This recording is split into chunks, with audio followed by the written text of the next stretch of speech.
Thank you, Daniel. That was important. That was important. And thanks for bringing me over here. I've never done a reading quite like this before. I mean, I've been reading from this book for a year because it came out a year ago in the U.S., but it's mostly little bookstore readings where I read for 20 minutes and they're kind of set pieces, and there's no pressure.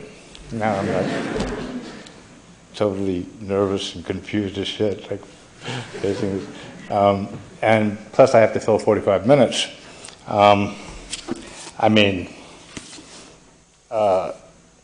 So I kind of randomly chose little moments from the book to sort of thread together the story that the book tells, which is my life, and the reason I wrote the book was kind of because, well, first of all, the book was due. I mean, I figured there was, as opposed to the novels that I've been writing, which I always had to kind of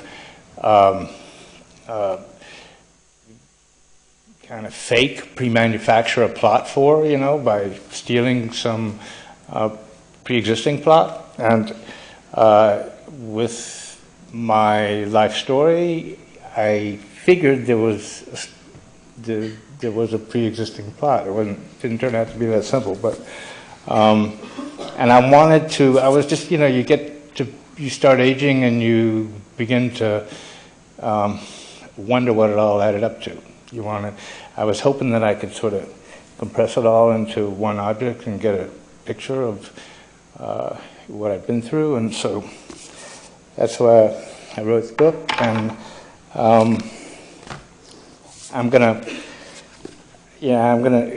for the first time, I've never done this before, I'm gonna start with my childhood here in the reading. A few little snatches of what growing up was like for me. I came from a kind of unremarkable suburban, southern, rural, ignorant kind of area that was painless. I mean, I think of my young childhood as being very happy, really, though the one event that kind of sticks out is that my father died when I was 7, but at the time it didn't seem that dramatic, frankly. I don't know quite how to explain that, but I'm going to start reading with a little passage about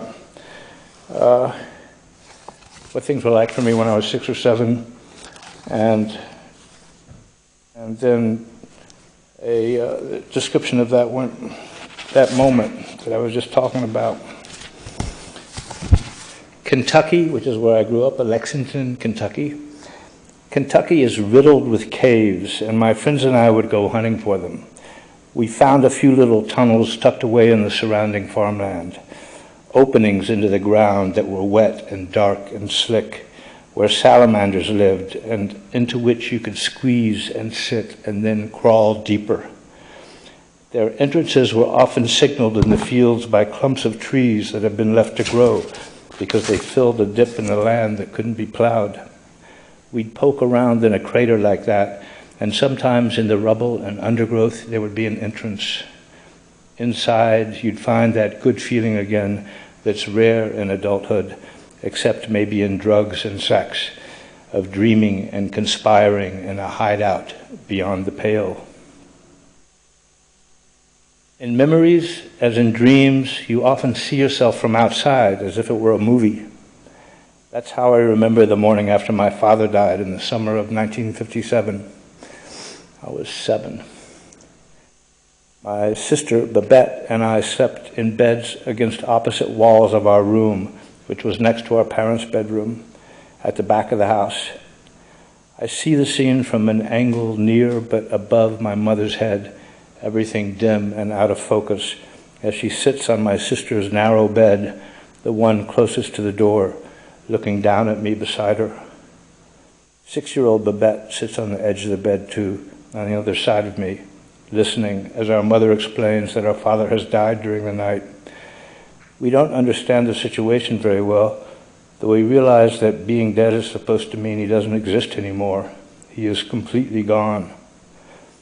Later in the year, I was embarrassed that the kids in school knew my father had died. I was more conscious of being upset by that than by his actual death, which was just an absence. It wasn't even a funeral. So, but as I say, it wasn't really that was especially significant. It's just like when you look back, you think, it must have had some impact. I didn't start behaving strangely until I was maybe 12 or 13, which is, as for a lot of people, when I became an adolescent, I started feeling alienated and kind of rebellious, in very kind of minor ways. And so I'm going to move straight to the first kind of scrapes I started getting into when I was maybe, 13, 14.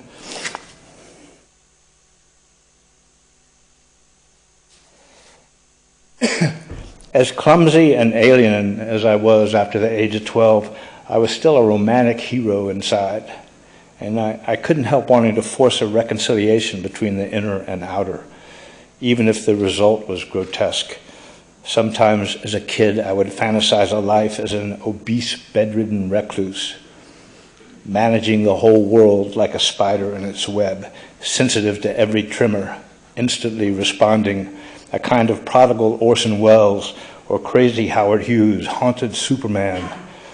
I believed I was mesmerizing and charming, but wisely feared testing that socially.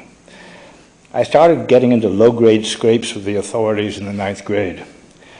One morning I used ingredients from an old home chemistry set to rig an explosion on my school bus.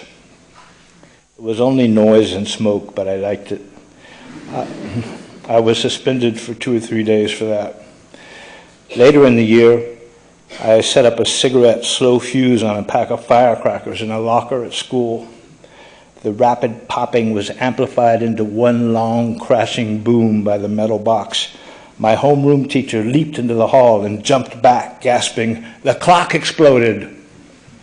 I couldn't stop laughing, which might have been what gave me away. I was suspended for a week that time. And so that kind of routine kept up. I kept getting into, there was a little bit of car theft, and but always just sort of for joy rides. It wasn't any kind of, it was all relatively minor, but it would get me in trouble at school. And finally my mother, out of desperation, thought she would send me away to school. She couldn't really afford it. But she borrowed the money and found this school that would accept me, even though I'd had this whole history of being suspended and my grades were really bad. But it was a beautiful country school, boarding school with co-ed, and it was a pretty place, but I still was just sort of restless. And so the next passage I'm going to read is about how I attended the school for less than a year. It was the last school I went to. It was half the 11th grade and then a month or two of the 12th grade. So I started part of the way through the 11th grade, and then when I came back at the 12th grade, just I don't know how you describe what the terms are in Britain, but that's the last year of high school. Within the first couple of months, I'll read what happened.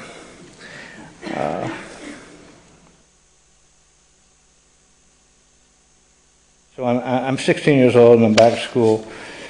This is the school where this is where I met my friend Tom Miller, who was the guy with whom I eventually started a band when he changed his name to Verlaine. So this is 1966, and I'm just starting the last year of high school. I'm just come back to school from vacation. By the time I returned to Sanford, In the fall, Life magazine had brought to the hinterland stories of long-haired kids with their flowers and beads and psychedelic drugs. A simple Beatles bowl haircut was still extreme in rural Delaware, which was where the school was located. Once or twice, students were rumored to have smoked a joint on campus, but that was dubious hearsay. Most of our knowledge of drugs still came from the beat writers.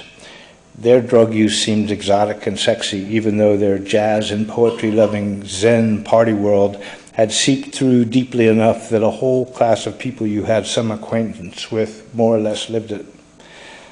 That dilution undermined the seriousness with which you could take it.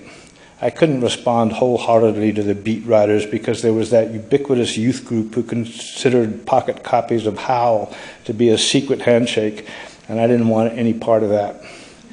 I was suspicious of the mystic dogma, too, the insistence on spontaneity. I'll be spontaneous when I feel like it. I like drugs, though.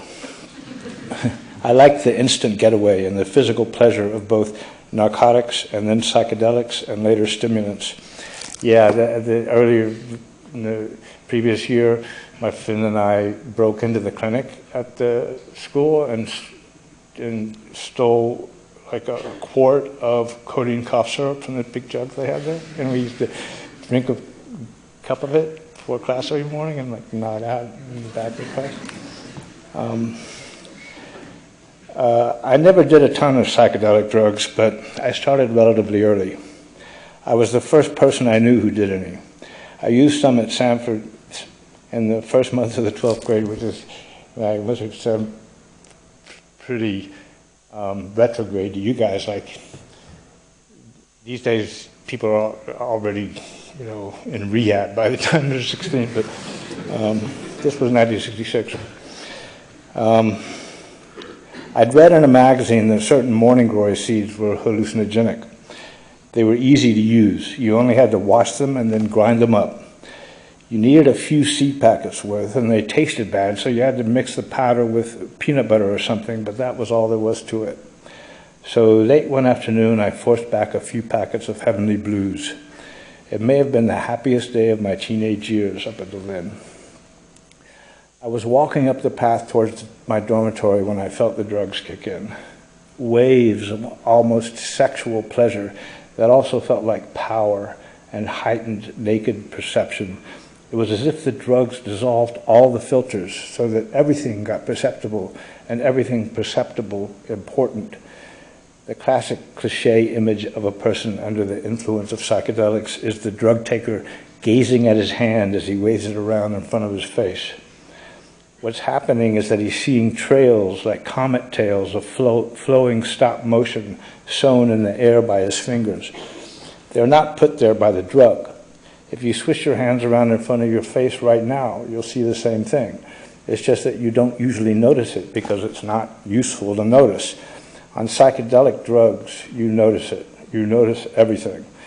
It was like I'd stepped from a more demanding dimension for which I was suited by having correspondingly greater abilities, like Superman on Krypton, into this earthly one where my capabilities became superpowers. A few guys knew what I'd done, and the news spread around the dormitory.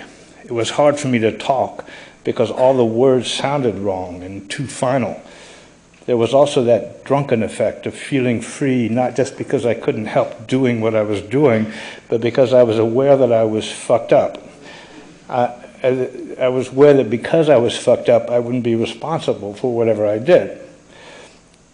Dorm mates surrounded me in my room, trying to protect me from getting into trouble. I sat on the edge of the lower bunk and then stood and started for the door, and they blocked me. I tried to push through them, and they wrestled me back. I'd keep to myself, sitting quietly, and wait as they chatted until they let their guard down, and then I'd rush the door. It was funny, like something in a cartoon.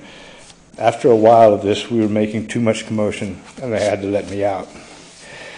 There was a school dance going on. Students and a few faculty supervisors filled a big second-story room in one of the older buildings. The light was low, and there were crepe paper streamers taped up, and a record was playing. The upper school had a mascot geek, a sophomore flattered by the attention he got from upperclassmen who circled him to suggest he do humiliating things, like play with himself. I was standing off to one side of the room, and I happened to notice him on the dance floor in the crowd. He was in love with cheerleader Marilyn Talbert, a dark-haired, skinny, demure 15-year-old with sad, bright eyes and gem-cut Cupid's bow lips that smiled lopsidedly. I saw him shuffling across the floor. Marilyn Talbot and I were probably the only two people in the room aware of him. He was approaching her, and when he got there, he asked her to dance. She refused. I started crying. At breakfast in the cafeteria the next morning, I was tired and disoriented, but I wasn't tripping anymore.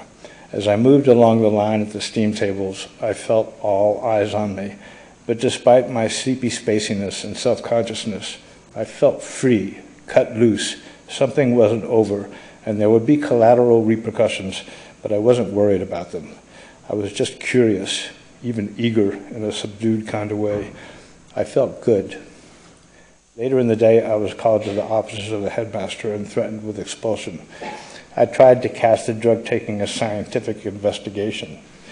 I'm not sure how effective that was, but they didn't expel me. I was suspended for a week again. So, they suspended me for a week. This was like in October 1966.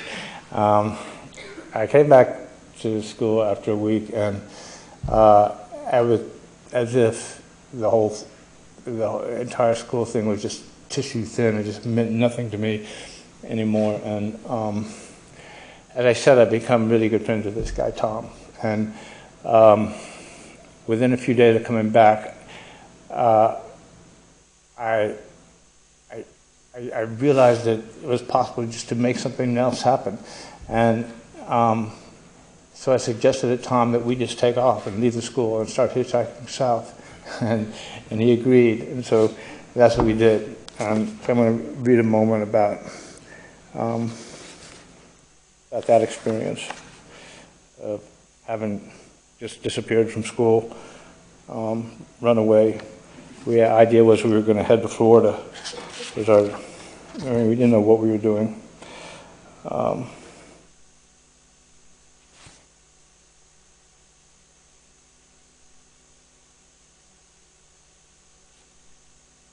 We were heading for Florida. We didn't know anybody there or know anything about the place except that it was warm and airy, and there was plenty of citrus fruit and seafood and girls who smelled like suntan lotion and had little particles of sand on them here and there, including inside the waistbands of their panties. We would be fugitive poets they'd care for. Those days on the road, escaped from school with Tom, gave me the strongest dose yet of my favorite feeling, of leaving myself behind for another world. There are a lot of ways to get that feeling. A drug can do it, so can a new type of work, or falling in love, or just changing your appearance. But actually taking off and abandoning all your previous identities, responsibilities, and history and relationships is probably the most pure and exhilarating. There's one simple, seemingly innocuous experience that's emblematic of that 1966 school runaway for me, an experience that was new and was enabled by our escape. Simply to sit in a diner in the darkest depths of the night drinking coffee with a friend. For many years it kept its potency, and for most of those years that friend was Tom. There's an eternal godlike feeling to sitting with a good friend in the middle of the night, speaking low and laughing, lazily ricocheting around in each other's minds, eyes a little fuzzy and stinging maybe, sipping the flavorful, stimulating, sugary, hot, milky coffee, voices hoarse, the restaurant's harsh light isolating you inside the rampant darkness beyond the windows. I don't know if I can quite get back to our states of consciousness to describe the pleasure of those days after we took off from school. In one sense, they provided a template for the future, but in another way, they're irretrievable. We were 16 and 17. Tom wouldn't turn 17 until December. I just had my birthday. I was almost 3 months older, and we were tall and skinny and gawky with our wrists always poking out of our sleeves. Everything was a lark and also a tentative exploration, since so much we were doing for the first time. We were always looking for laughs, and our egos were undeveloped, so we could laugh at each other and ourselves almost without limit, and hardly any behavior was out of bounds. We liked to act like idiots. We sincerely identified with bums on the street, and we were drunk with our new freedom. For some reason, we brought out a sense of ridiculousness in each other at the same time that we felt like artists, like people living in order to plumb life and to get by on our wits. But it was a crime to take anything too seriously, as oppressed as we felt by the adult and conventional world. All the most serious art is not only sad, but hilarious. What other intelligent way to live is there but to laugh about it? The alternative, also respectable, is suicide. But how could you do that? Not only would it betray a woeful lack of humor, but it would keep you from finding out what was going to happen next. We hardly stopped in D.C., but took off hitchhiking from there. I'd contacted some Sayre friends, that was a school I was going to in Lexington, to say I'd be slipping through Lexington, and one of them offered a vacant little farmhouse out in a vegetable field near town where Tom and I could stay for a few days. It was furnished, but there was no phone or utilities or food, and of course we didn't have a car. At one point we had nothing to eat but the raw corn and beans we could scavenge from the crop rows, but we were treated like heroes when my friends came by. Just before we left, they threw us a party, and during it, I finally got to have two-person sex again.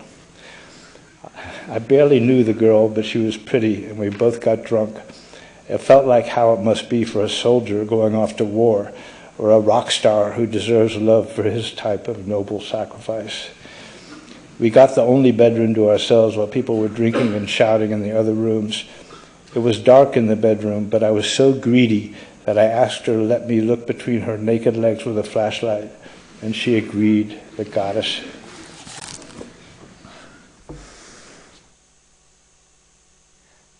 So we headed south. We eventually got arrested in Alabama. We'd only been away from school for around 2 weeks. This time we were finally expelled. I was determined not to continue in school, but to head off. I wanted to go to New York. Tom went back to school. I made a deal with my mother because I told her I was going to leave home no matter what, but she could have had me arrested. She could, because I was a minor.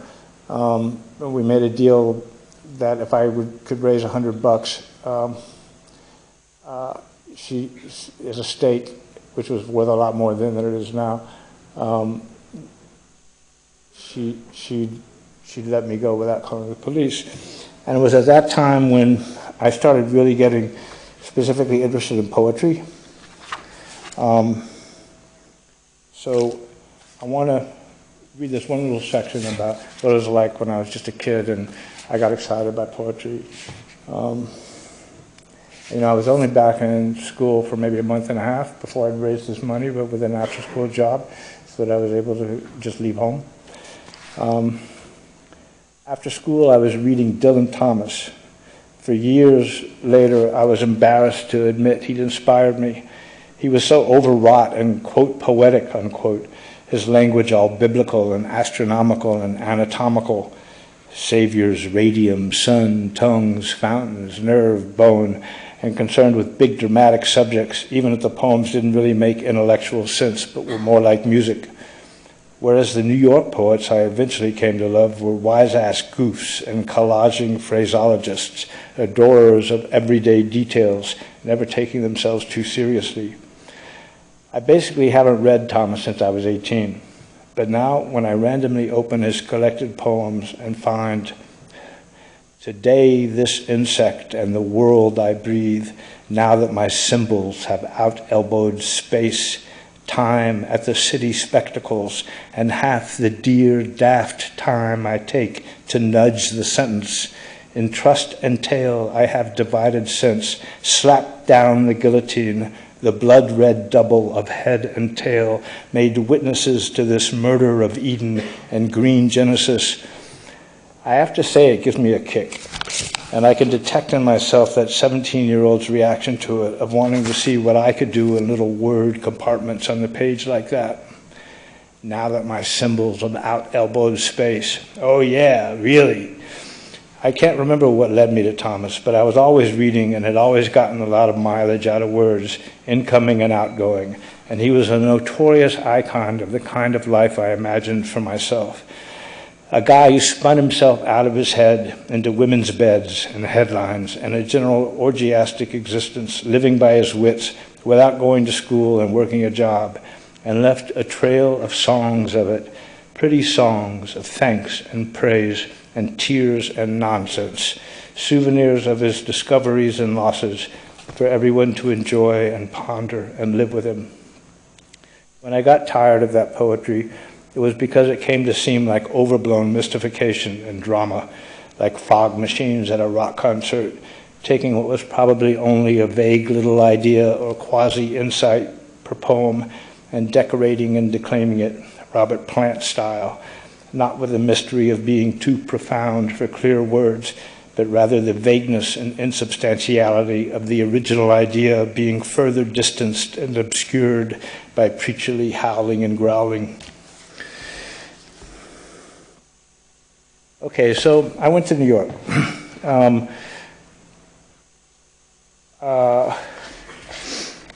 And my idea was I was going to write poems, be a poet.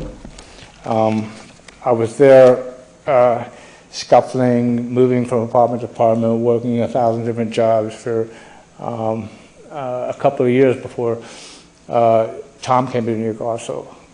And we kind of reunited, started spending all our free time together. But just kind of for the record, I'm going to read 2 or 3 poems. I never became a poet. I don't regard myself as a poet. I'm not cut out for it. I don't have what it takes. I don't have the, basically I'm too self-conscious. I was so glad when I discovered songwriting instead, which was more physical and loose, and it had this form that followed rhythms, and it had a structure where I could just feel calm and enjoy the challenges, rather than sitting there with a big spotlight from heaven on me, trying to write a poem that meant something. But just to give an example, I'm going to read a couple. I'm going to read. I published this book called Hot and Cold back in like 2001, and it has a few poems in it. They're chronological. This is the first poem that I thought. I was able to find 20 or 30 poems that I wasn't too terribly embarrassed by, and this one came from when I was 19 or 20. It's the first poem in the book. It goes like this. The cattle are barking because it is dark. Why, here's one at my 4th floor window. Come in, old flame. You are my buddy. Wrap your flanks around me. Without looking, I can distinguish against my cheeks the brown patch from the white one, each made out of hairs, out of doors, in the vinyl grass-black heat of the streets many years ago. Sit down, rest that big flesh fig against the floor. I rise to shut the window, and looking out, resolve never to turn back. Then she told me why the pinhead couldn't stay at the party. I like that one too, because the pinheads were kind of in the air, like the Ramones picked up on pinheads, it was like they're from that movie Freaks. Gabba Gabba Hey. But the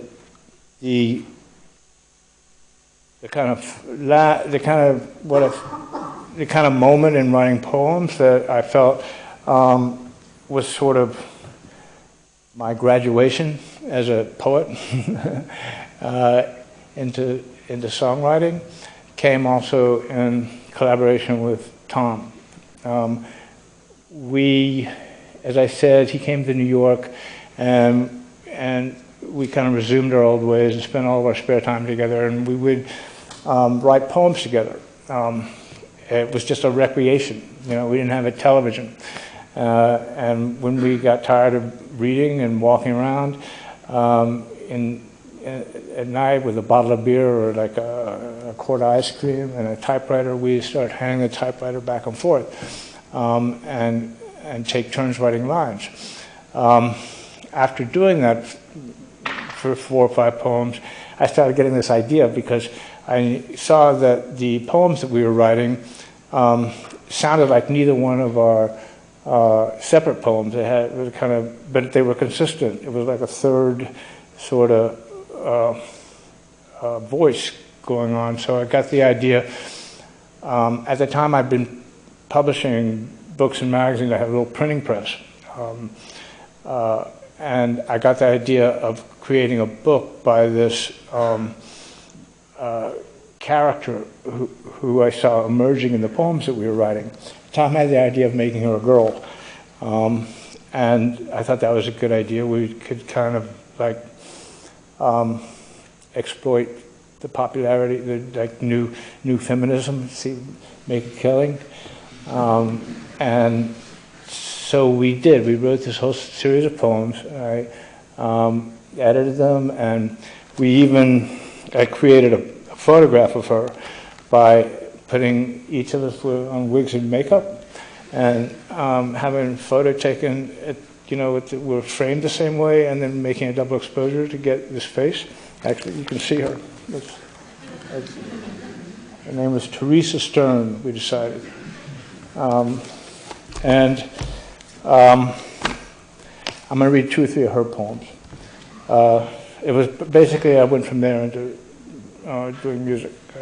I felt it was nice doing that because it kind of freed me from that self-consciousness I've been complaining about, because when you're in this other identity, you don't feel that kind of, you don't feel pinned to the, pinned to the bulletin board like that.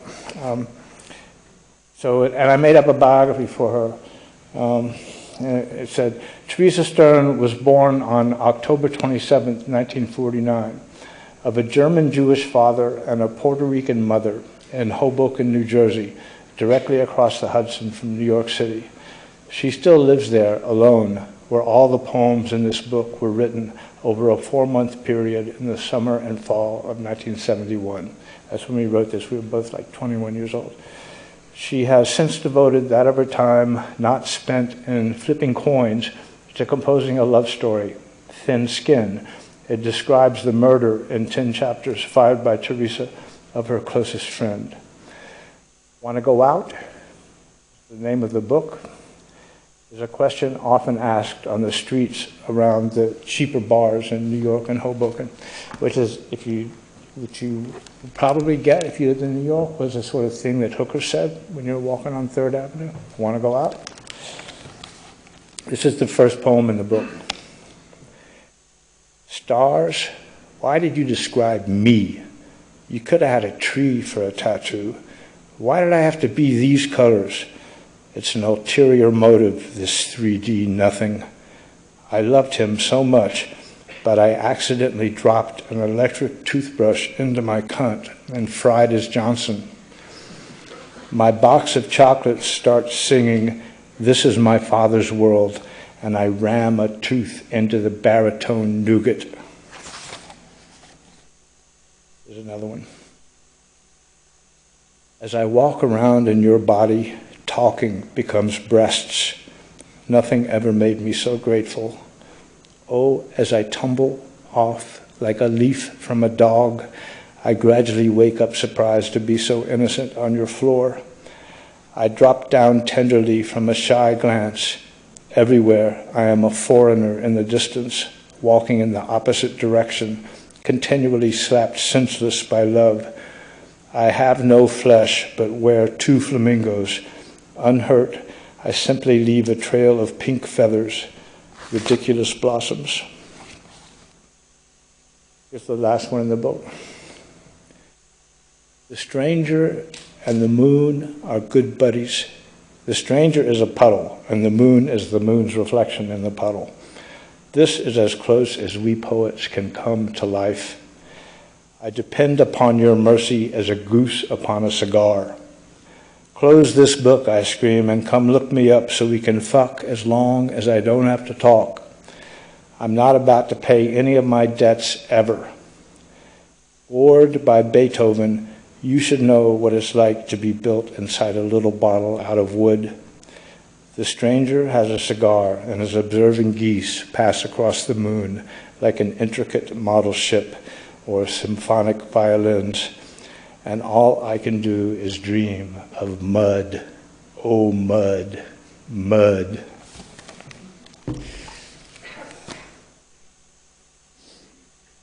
I'm going to read one last poem, like a later poem of mine. You know, I still now and then write a little poem, very rarely, and this is one of my favorites. It actually, if you were to, if you were to define it from when I began the poem to when I ended, it took me 15 years to write this poem, even though it's only like about 40 words. But it was one of those things where you put something away, it's not working, and then I came across it and I realized there was a solution. And 15 years later, anyway, it's called Across the Years. Flavored paper dumps rocks over the other side, splintering like a waterfall onto an island in the half-light. It resembles handwriting, a hand stretching until it's nearly translucent, transatlantic, reaches across the years to me, as when, alone, I held my own hand, imagining it yours. You helped to make me that kind of great, awful poet whom I exploit here, the way I'd like to fuck you in the ass so much.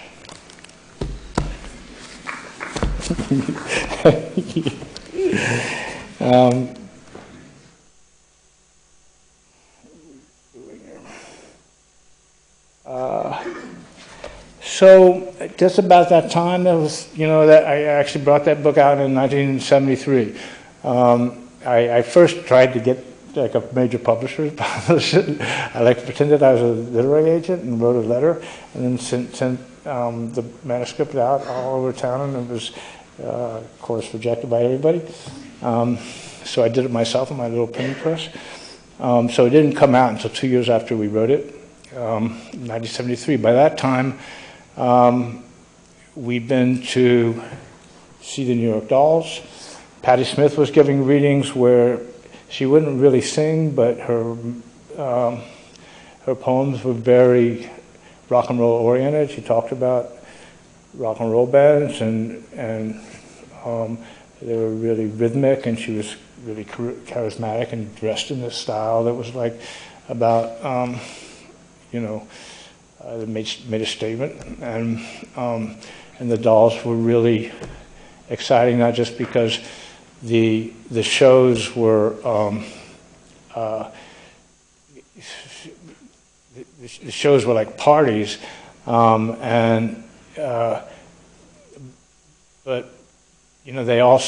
they were crude enough and were so sloppy enough that they were inspiring and made you feel like you could do that too, no matter how little you knew about music. And so Tom, who'd always had the intention to become a professional musician, was always messing around on guitar, writing songs, but he would never do anything about it except maybe go to a hootenanny night twice a year at some club that would allow people from the audience to get up and play. He never didn't have any initiative. Whereas I had no skill, but I had plenty of initiative. So we combined forces and started a band. We first would call them the Neon Boys. Then we couldn't find a second guitar player, so we wasted like a year looking for a guitar player and gave up, and found a guitar player. By then, the concept of the Neon Boys was just was sort of obsolete. So we named this new band Television, and I'm going to read a little bit about our first rehearsals, what it was like.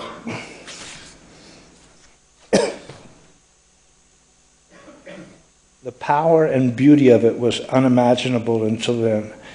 It can't be overstated, that initial rush of realizing, of experiencing what's possible as you're standing there in the rehearsal room with your guitars and the mics turned on. And when you make a move, this physical information comes pouring out and you can do or say anything with it. It was like having magic powers, the ability to create action at a distance. The sounds that came from the amplifiers were absurdly moving and strange, the variety of them so wide in view of the fact that they came from flicks of our fingers and from our vocal noises, and the way that it was a single thing, an entity that was produced by the simultaneous reactive interplay of the four band members combining various of their faculties. We were turned into a sound, a flow of sound. I remember having a moment of weird revelation once, that each moment of a phonograph record being played, each millimeter of information conveyed via the needle to the amplifier, to the speaker, to the ear, is one sound. A whole orchestra is one sound, altering moment by moment, no matter how many instruments go into producing it. And as our band rehearsed, in each moment we made the sound spray out in arrays we could instantly alter, emanating from inside us, and our interplay and our inner beings combined, playing, and the sound included words. All through this book, I've had to search for different ways to say thrill, exhilaration, ecstatic, to communicate particular experiences. Maybe the most extreme example of this class of moment is what I'm trying to describe here. What it felt like to first be creating electrically amplified songs. It was like being born. It was everything one wants from so-called God. The joy of it, the instant inherent awareness that you could go anywhere you wanted with it, and everywhere was fascinatingly new and ridiculously effective. It was like making emotion and thought physical, to be undergone apart from oneself. That's what makes the very beginning then, in 1973 and 1974, different, and in a way more valuable than anything that came later in my music career, despite its shortcomings and problems and difficulties. It's that it was fresh, and every moment had that surging astonishment and pleasure, even if in the service of anger and disgust, as it often was, of anything being possible to make happen. It was like creating the world, and the feeling could never quite happen again, or be sustained anyway, because familiarity and habit take the edge off.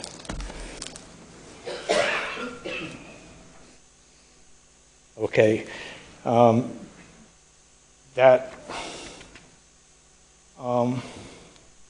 ecstasy wore off pretty quickly.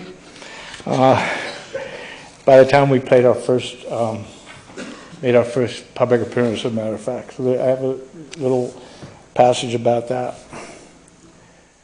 I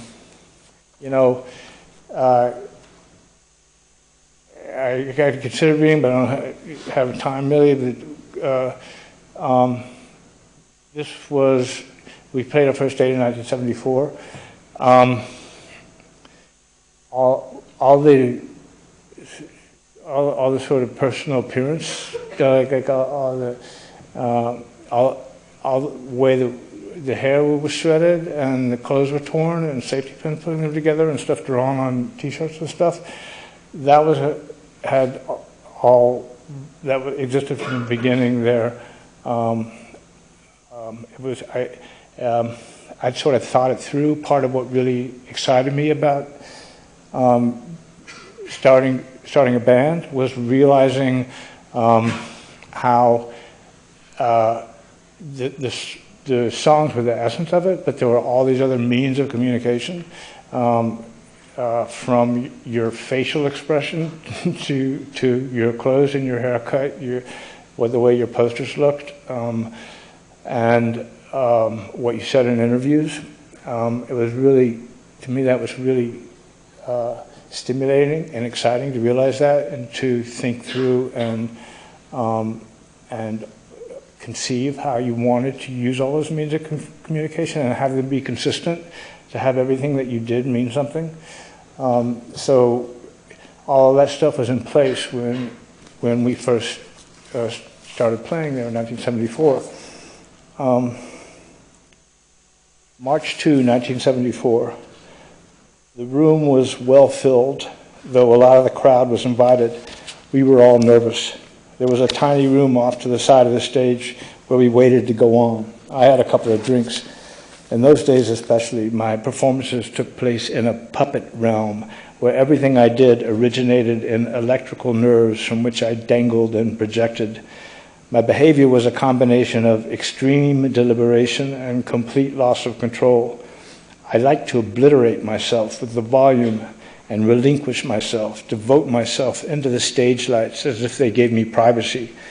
My relationship was with the physics of the situation, the spotlight into which I aimed myself and my feelings, and the billowing skitters of sound pouring forward from behind me. I constantly felt this mix of consciousness that I was doing things wrong, but that I also knew and employed a magic that transformed the mistakes as they happened into glory and stick figure beauty and power. And this is what happened. I was glad about the set we played. It worked. We were stunning, if rackety. I knew that everyone in the audience had gotten way more than their money's worth. Then I saw Tom's face when we were back off stage, and for a minute I really didn't understand. Then he said something, and I hated him. He was going to treat the show as an embarrassment, as humiliation, as nothing but an indication of how far short we were of what we should be. To him, we were all just more or less workable pieces of equipment in his shop or livestock to manipulate. My stomach fell away, but the anger couldn't be expressed. I knew from experience because that would be self-defeating. I had to retain belief that as the band gained experience and audience reaction, we could return to the track that we'd shared at the beginning. I had to believe that this present tension was a detour. I could see our pure existence, and all it would take would be a little bit of mutual respect and a sense of revelry in our being this band. I still held on to the hope that he could reawaken to the larger possibilities. I didn't really have any choice. I'd invested too much of myself in our prospects, so I gritted my teeth and continued.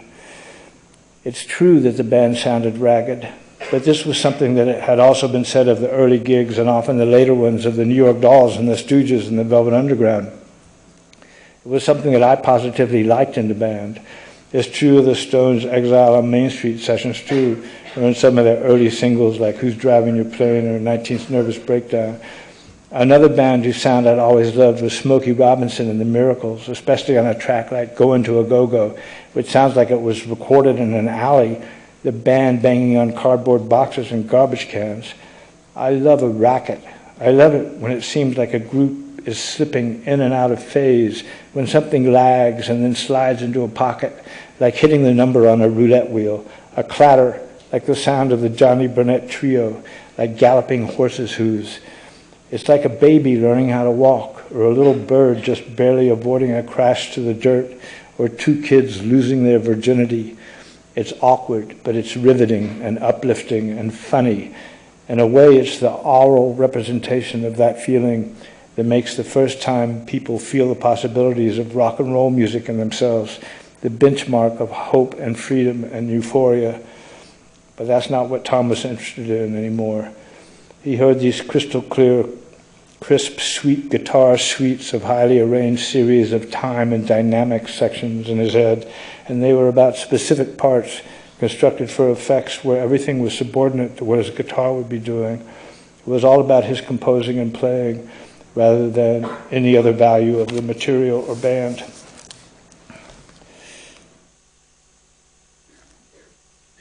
Okay, I'm running out of time, so I'm going to skip a couple and just go to one last passage, which is, okay, well, so I left television after a year before they made a record, and I joined with Johnny Saunders to make the Heartbreakers, which I also left before they recorded.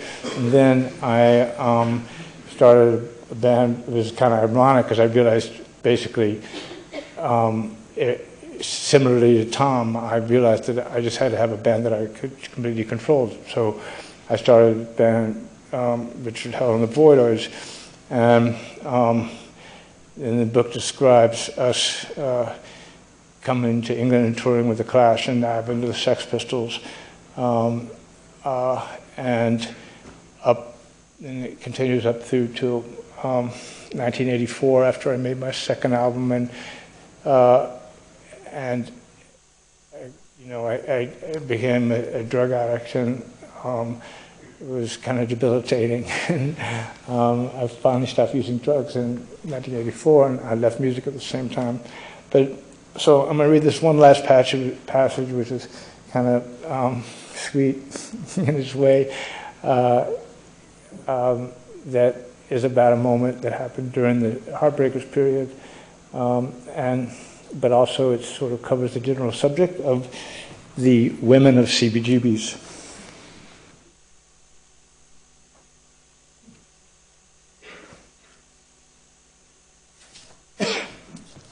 And then we'll take questions. Everybody has a question. It was interesting how playing rock and roll made a person handsome. I hadn't been handsome before. My looks improved partly because I kind of knew what I was doing, that I was using the shift into music life to recreate myself. But it was also rock and roll itself. It made a person handsome. The women at CBGB were interesting too. There were intellectual high school girls and band-happy go-go dancers, pretty photographers, girl journalists, and slumming rich nightclubbing types, not to mention women band members. The topless dancers probably predominated, at least in my consciousness, but the categories overlapped. Some of the topless dancers were also intellectual teenagers who wrote about bands and came from uptown, which pretty well describes Kathy Acker, come to think of it. Most just liked to get high and spend their nights with young musicians. I liked almost all of them. Being a rock and roll musician was like being a pimp. It was about making young girls want to pay money to be near you. That was the relationship with the anonymous audience and the audience you actually met as well. I was always ready to fall in love, but I had noticed that love comes in spurts, and that was appreciated by the women. Many of them expected or even required that their boyfriends neglect them a little. It proved how important the boyfriends were. Of course, most of the dancers came from unhappy family backgrounds. Relationships were expected to include abuse. The go-go dancers made a lot more money than the band members did, and they shared it freely. One of the most powerful mental images I retained from those days involves a girlfriend from a few months later, in 1975, after I'd left television and had started in with the Heartbreakers. Her name was Carol, and she was a 19-year-old topless dancer from rural Pennsylvania. She had long, straight, natural blonde hair and the face of a confused cheerleader. Her body was like a compilation of American male fantasies, so youthfully ripe that while having no excess, it seemed to be straining to burst from itself, with breasts that lifted as if they were scenting the air, an athlete's high butt that sheltered under it that little concave-sided triangle of light between the tops of her thighs, behind the soft, lush, see-through blonde pubic hair, and she was uncomplicated and good-natured and desirous to please. I was doing junk pretty often by then, but it still felt deluxe. I was sure that the drug was outlawed because the arrogant rich wanted it to themselves. Sticking a needle in my arm felt adult, like I was really in charge of myself finally, running my own destiny, out from under. It was more independent than any other choice I had ever made. Carol often had to work at night dancing in Midtown, so she wasn't always able to catch second sets at the club. She gave me the keys to her apartment, and after I was paid for a gig, maybe $50 on a good night, I'd likely go cop a couple of bags of dope and then let myself into her place to wait until she got off work at 2 or 3 a.m. One of those late nights, I was lying alone in semi-darkness in her big bed, and that continuous, soft, slow-mo rippling of dope bliss, dreaming and drifting when she let herself in. The trebly crunch of the key in the door distracted me out of my nod. She saw me and broke into smiles and jumped up in her miniskirt and tight blouse onto the bed, bright-eyed, straddling my torso, standing center panel of creased 3D panties directly above my eyes, and reached into her pockets and purses to lift out fistfuls and fistfuls of soft, crinkled money she released to float down all over me. Okay, thank you.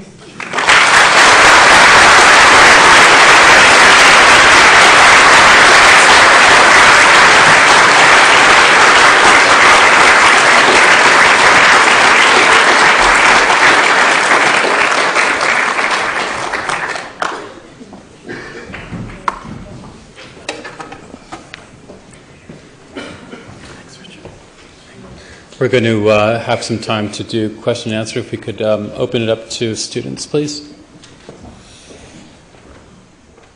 So anybody want to ask me anything? No? Yeah, okay. Well, hi, up there. You want to yell? We're getting him a mic. Yeah, you sure?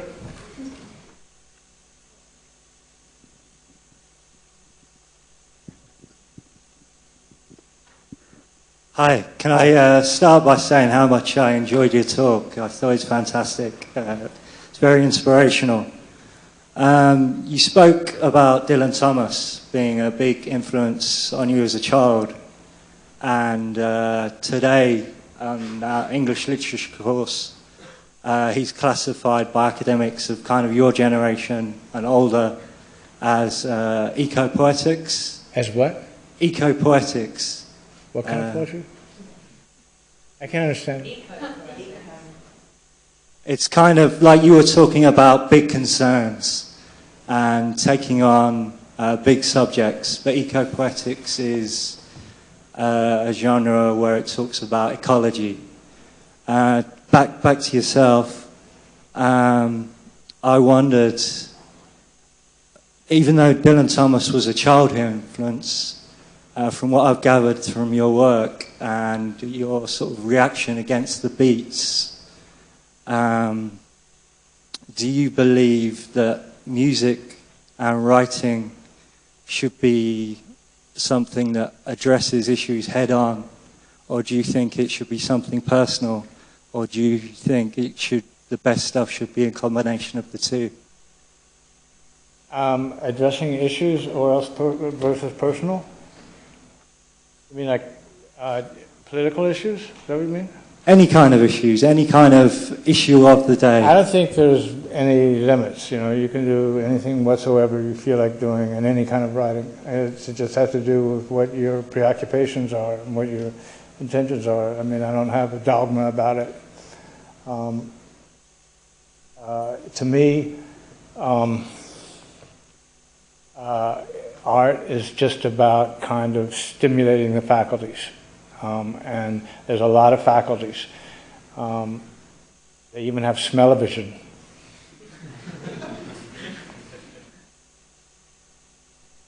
Anybody else?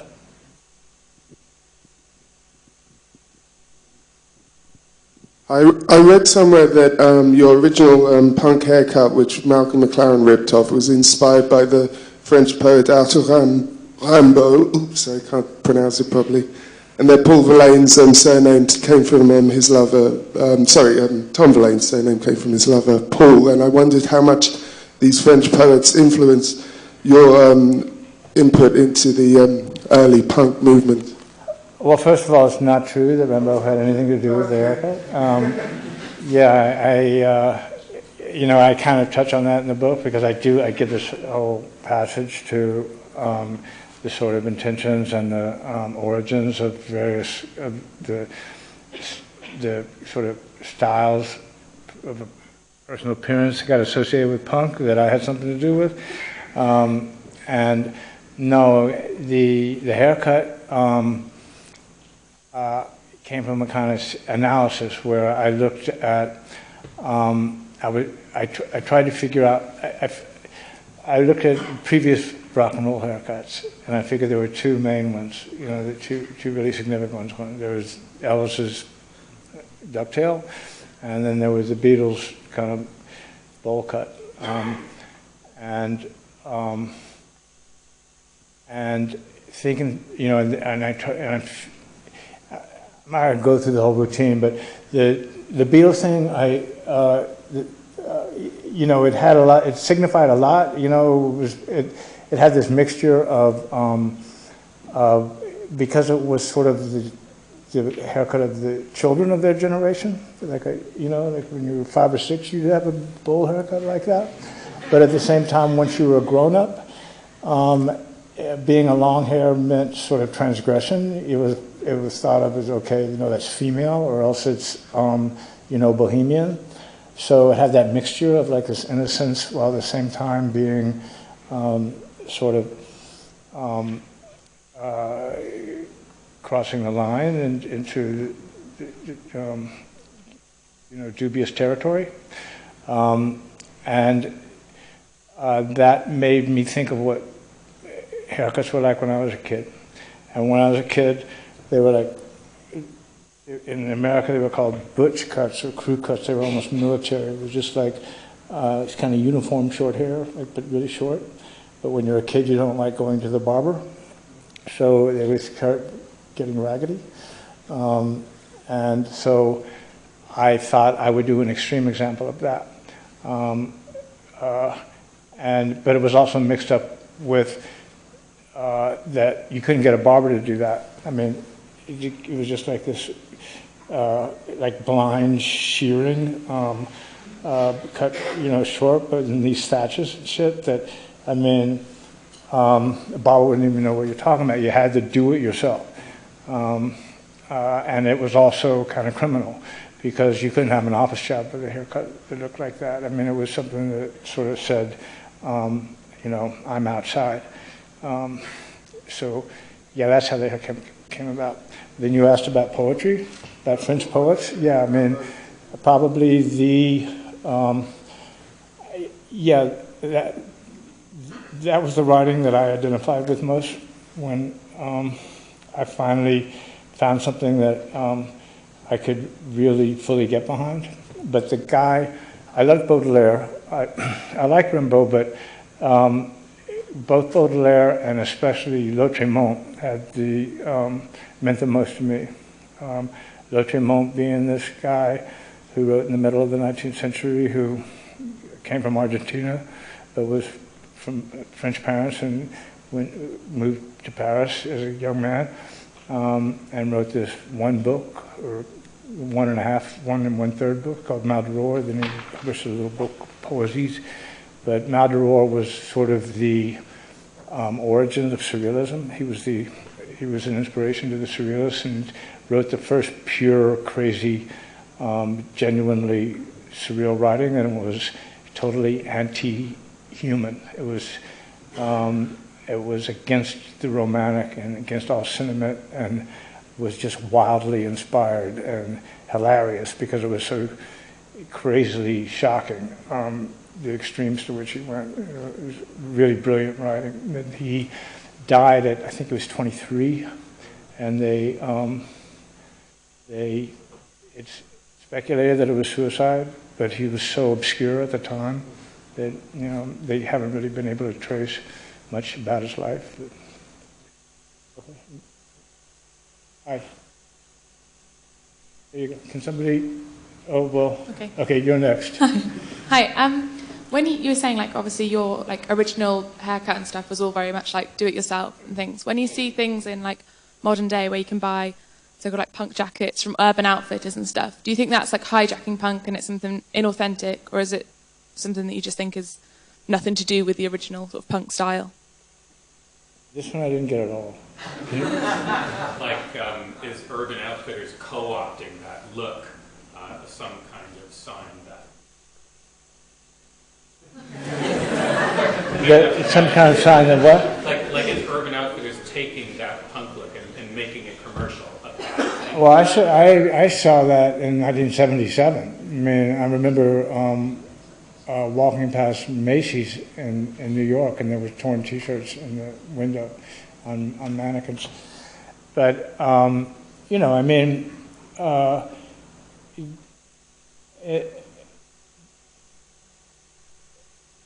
it was a kind of education. I mean, I didn't expect it to happen that quickly, but I mean, you know that anything whatsoever that becomes identified with something desirable,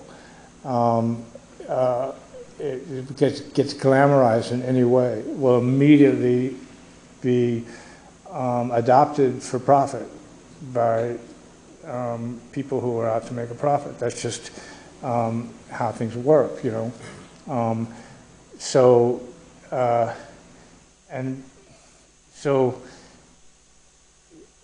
it's part of the game to just try to stay a step ahead of them, or else, you know, disregard it. But with that knowledge, because it'll always be that way. You know, once something gets this kind of frisson of youth sexiness about it, then it's going to be sold by corporations. This is how it works. Yeah, sorry. Okay, hi. Yeah. You had your hand raised? Yeah, you. Sorry. Oh yeah, you got the mic. Yeah, I got the mic. Wow. You, Johnny Thunders, the Stooges, and the MC5 are still considered point zero for any kid who wants to flip the finger at anybody and rebel politically, socially, whatever. So when something like the NPR hails somebody like Taylor Swift as the princess of punk, yeah, what's your reaction to it? I mean, is it something like screw it, let them do what they want, or do you feel angry about it? Do I resent some person being called the princess of punk? Is that the question? Yeah, somewhat. Yeah, I have no investment in punk. It doesn't mean anything to me, except that, you know, I can exploit it a little bit because people associate me with it, and you know, I mean, that's probably half the reason most of the people here in the audience are here. It got me to Brighton and got me a fee. But it has nothing to do with who I am, you know, except I don't have a program. I'm just trying to do my work well, and it's not within some kind of classification of a philosophy, you know, except the very most personal. I'm not advocating anything. Did I answer your question?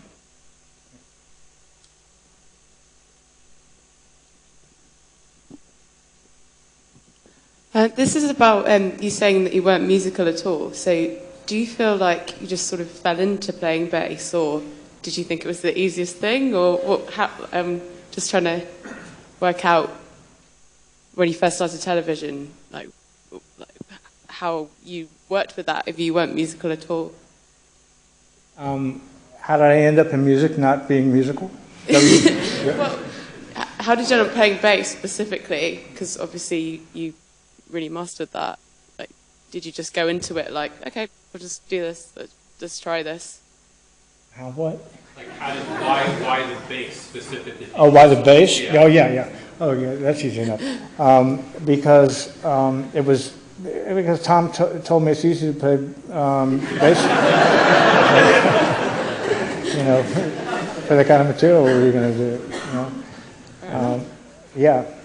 So I was a little worried about that, but and I never really got proficient at it because frankly I just didn't care. To me, like play, and that's the one kind of if I have any real regret about, you know, how I comported myself. You know, I mean, most of it I felt like was just built into who I am, and there's, you know, no percentage of any regrets. But I do appreciate good bass playing, and I wish I had taken it more seriously at that time, really. But yeah, but that's the reason I picked up a bass, because I had to. I needed some way to keep busy on stage, and I mean, my interest was really writing songs and singing them. And when we first started the group, that was the idea: was that Tom and I would equally share songwriting. As I had to just start with lyrics and singing, but the idea was that I would, as I learned more about composing, I'd be. Anyway, yeah, that's how I came to play bass. Hello, Richard. Over here. Hello. yeah, you spoke really well about... Hello, can you see me? I'm over here. Yeah, you spoke really well about like the feeling of playing in a band and like your first rehearsals and stuff, and how exciting that was, and how you sort of took pleasure in the sort of imperfectness of it. And I wondered what your impressions were at the time, sort of playing in bands like that, when things like house and hip hop and more sort of sequenced types of music sort of came out. Did you think at the time that it wasn't as real, or was it as valid as sort of a conventional band? What?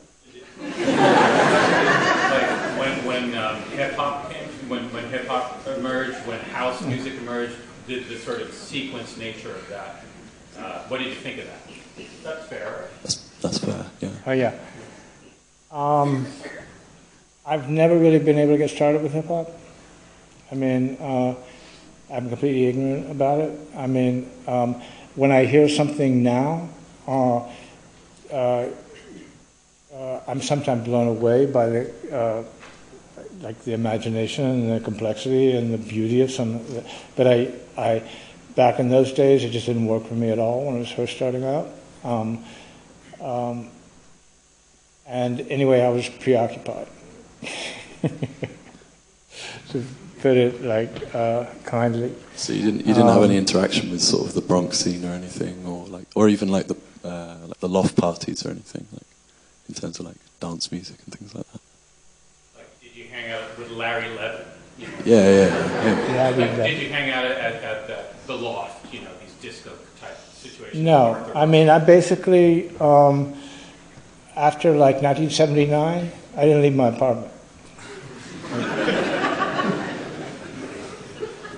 Cool.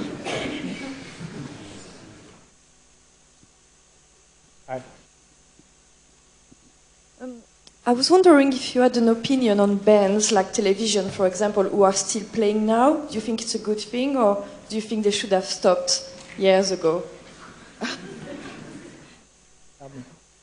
Do you think television should television have stopped a long time ago? Like, should these bands, did they become dinosaurs, or are they perfectly qualified to continue doing what they're doing? Is that fair? Yeah. See, I'm totally neutral about that too. I mean, they got to make a living, and I knew, yeah, I can't work up any strong feeling about it. I know some people my age think it's really good because we can see bands we were not even born when they first started, but older people think it's a bit, I don't know.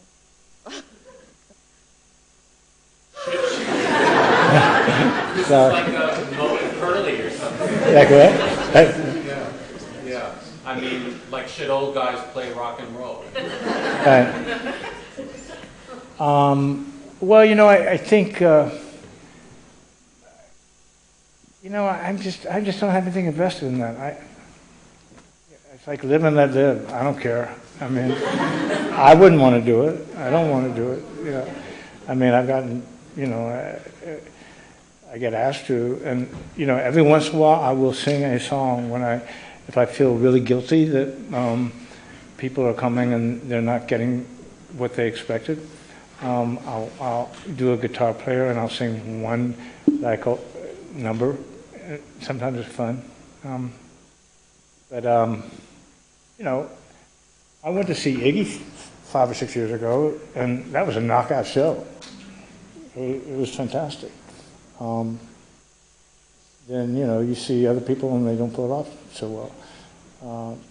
But I don't have a principle about it. Anyway, we've about time to shut this down. Maybe a last question? Or? One more question? Hi. Richard, can I ask, I really enjoyed the book, but the most surprising bit was how you described touring with The Clash in 1977. You made it sound like it was complete and utter misery, and all you seem to remember about it is potatoes, how much you hated Julie Burchill, and shopping for cough syrup. I just wondered if it was the drugs that made it seem like that over the years, or was it really that bad? Was it really that bad touring with The Clash? Yeah, it was really bad.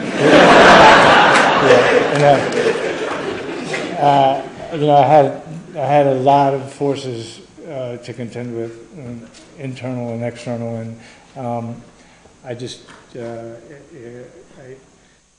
was a nightmare. Okay. Thank you, Richard.